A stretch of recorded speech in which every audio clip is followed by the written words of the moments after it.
What's happening, guys? Ken here once again out on a ride. Even though it's winter time and getting dark out, I gotta take this for a rip. This is a classic Kawasaki KZ1000. This is the first year of the fuel injected model, the KZ1 Classic.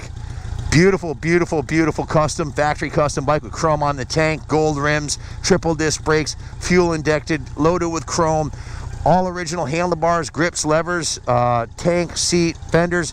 The seat cover's been replaced on it, and it's got a few tasteful upgrades. It's got the 40,000 watt coils with the orange plug wires. It's got a top of the line oil cooler setup on it, so it runs nice and cool, plenty of spark. It's been upgraded shocks, and of course the Metzler Marathon raised white letter tires. Very cool period correct edition. Original grab bars in mint shape. The entire bike is very, very low miles, 3,745 miles. Let's take it for a rip. The bike's just been gone through. The everything works beautifully on it. The left turn signal, the right turn signal, the high beam, the low beam, the horn, the brake lights, everything's good on it electrically. Electric start. Also has a brand new battery in it. So the battery's brand new.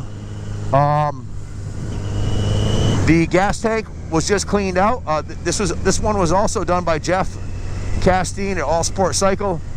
Did all of the mechanical stuff. We did the full major cosmetic detailing on it, and you know, these are getting really rare to find with the original fuel injection on them. A lot of people upgraded them to carburetors. Well, I don't know if that's really a correct way to put upgrade, but changed them to carburetors because there was some issues with hesitation on the fuel injection, and it wasn't as easy to hot rod it. But very cool bike, very rare piece. So if you're looking for a classic, an investment quality classic, Kawasaki, well, we know the early Z1s have gone through the roof. Those are fetching north of $10,000, and the 80Zs are still a good value. They're still out there. You can still find them. Not too many of these fuel injected ones out there though. If you've been looking for one, I would say buy this bike. With 3,000 miles on it, it's barely broken in. These are good for 500,000 miles, these motors. So again, Jeff went right through the whole bike. I'll read the work order when we get back in. I know he cleaned out the gas tank. He put a new fuel pumper in it. Did some new fuel pump, new fuel pressure regulator, changed all changed the oil on it, and I forget what else he said he did. I think he put new spark plugs in it, and well, I'll wait until I get back in to read the work order because I can't remember. But he did everything he needed to do to get it running really good. Also, we put a brand new gold top of the line gold chain on it, which looks really cool with the gold rims. It's like a well over $100 gold chain. Oh, Jeff also did a bunch of work on the brakes too.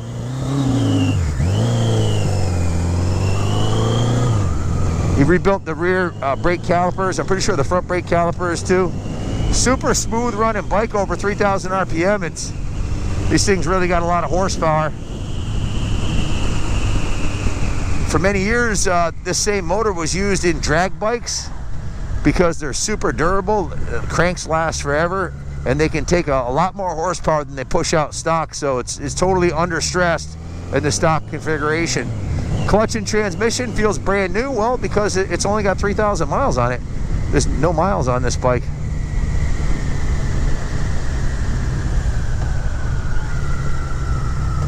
Somebody's getting pulled over.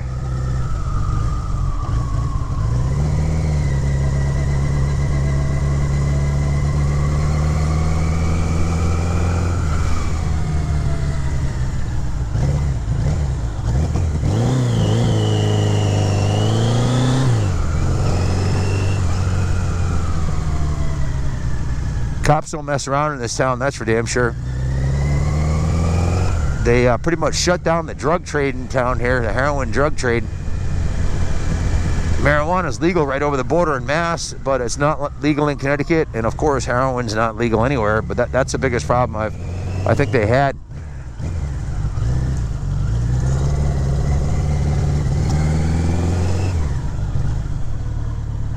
In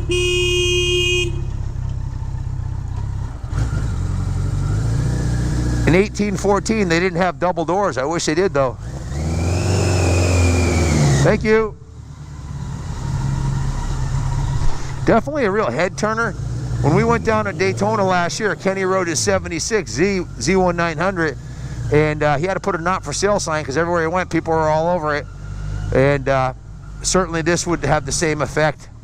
You know, the new $20,000 bikes and new $20,000 Harleys are a dime a dozen, but a 40-year-old classic like this, not something you're going to see every day. What a beautiful piece. This thing's smooth. What a nice machine.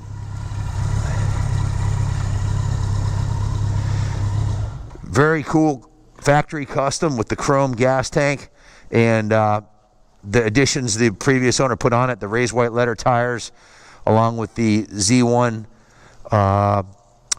performance oil cooler and the 40,000 watt coils with the orange caps. Definitely cool looking bike. Well, that was fun. Just got back from a rip on this absolutely stunning Kawasaki Z1 Classic, one of the last year of the original style. And Kawasaki didn't cut any corners on this one. The chrome on the side of the tank, the pinstriping, the Z1 Classic badges are a work of art. And the previous owner went all the way. It was a nice set of gold, matching gold and chrome shocks. The Metzler. That was a factory option, the gold. Oh, those are factory option? Yep. Oh, wow, I didn't know that.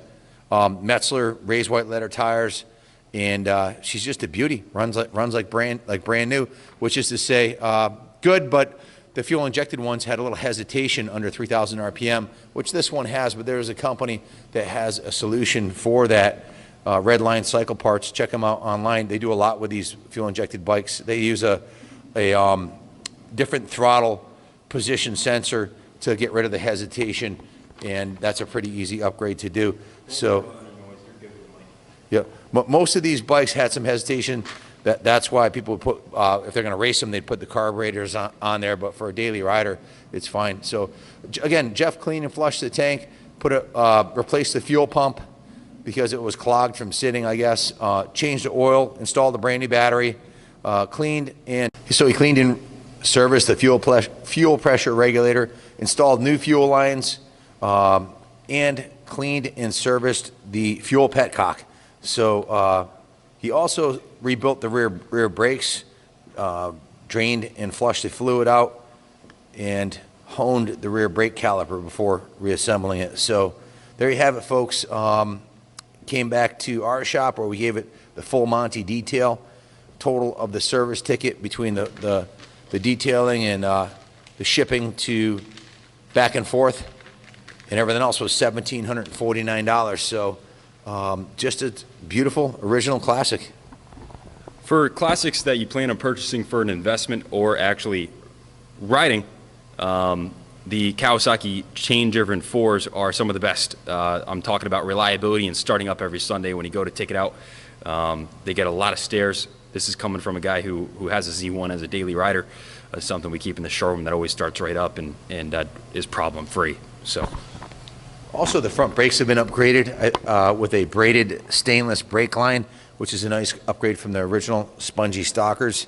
So that's about it. Good luck finding a nicer, original, clean Z1 Classic. It's got 3,700 miles on it. 3,700 miles. My Z1 has 35,000. Yeah, and it's barely broken in at 35,000. These drivetrains are absurdly robust. I've heard 500,000 miles on the cranks. The cranks are good for 500,000 miles. So yeah, in stock you can truly ride the piss out of them, and they never breaks. Yep, 1,015 cc, 4-cylinder Z1 Classic Superbike. Good luck bidding on it. I'm gonna ride her back into the showroom. We'll ride it into the elevator. Yep, good luck bidding on her. God bless America. Ship it anywhere in the States inexpensively. Message us your zip for a quote internationally.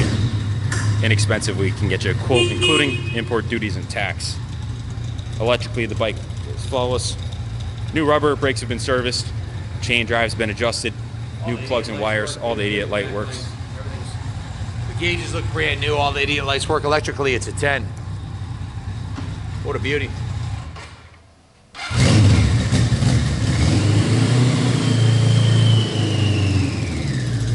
Call us with any questions, 860-454-7024. Ask to speak with Ken Jr.